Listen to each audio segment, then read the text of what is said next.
చంద్రబాబు నాయుడు గారికి నేను సూచన చేస్తున్నా. మీరు పక్క రాష్ట్ర ముఖ్యమంత్రి, కేంద్రంలో మీకు పలుపాడి ఉండొచ్చు, మోడీ గారు మీరు ఏం చెప్తే అది వినొచ్చు. అంత మాత్రాన మీ ప్రాజెక్టులకు అన్ని అనుమతులు వస్తాయని మీరు అనుకుంటే అది భ్రమ.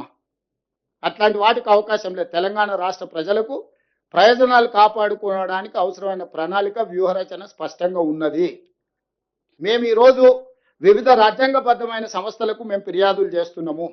రాజ్యాంగబద్ధమైన సంస్థలు మా హక్కులను కాపాడడానికి, మా హక్కులను మాకు అందించడానికి ముందుకు వస్తే సరే, లేకపోతే న్యాయస్థానానికి వెళ్తాం. అక్కడ కూడా జరగకపోతే ప్రజల దగ్గర పోతాము.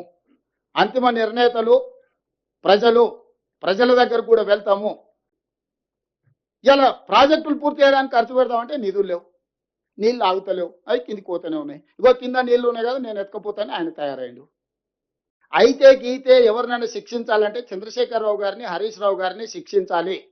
ఒకవేళ గోదావరి బేసిన్లో తెలంగాణ ప్రాజెక్టులకు అన్యాయం జరిగి, తెలంగాణ ప్రాజెక్టులకు ఒకవేళ తీరని ఏదైనా ద్రోహం జరిగితే ఉరిదీయాల్సింది చంద్రశేఖరరావును, హరీష్ రావునే.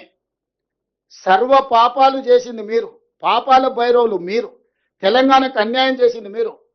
కాంట్రాక్టర్లు ఇచ్చే కమిషన్లకు మీ ఇద్దరి కలయికనే ఒక కాంట్రాక్టర్ పెట్టిన సమావేశం. చంద్రబాబు నాయుడు గారికి నేను సూచన చేస్తున్నా. మీరు పక్క రాష్ట్ర ముఖ్యమంత్రి, కేంద్రంలో మీకు పలుపాడి ఉండొచ్చు, మోడీ గారు మీరు ఏం చెప్తే అది వినొచ్చు. అంత మాత్రాన మీ ప్రాజెక్టులకు అన్ని అనుమతులు వస్తాయని మీరు అనుకుంటే అది భ్రమ. అట్లాంటి వాటికి అవకాశం లేదు. తెలంగాణ రాష్ట్ర ప్రజలకు ప్రయోజనాలు కాపాడుకోవడానికి అవసరమైన ప్రణాళిక, వ్యూహరచన స్పష్టంగా ఉన్నది. మేము ఈరోజు వివిధ రాజ్యాంగబద్ధమైన సంస్థలకు మేము ఫిర్యాదులు చేస్తున్నాము.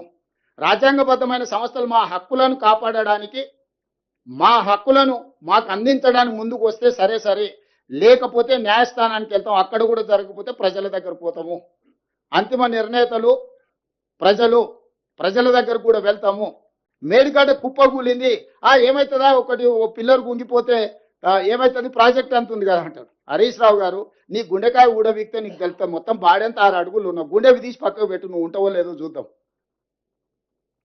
ప్రాణహిత చేవెళ్ళ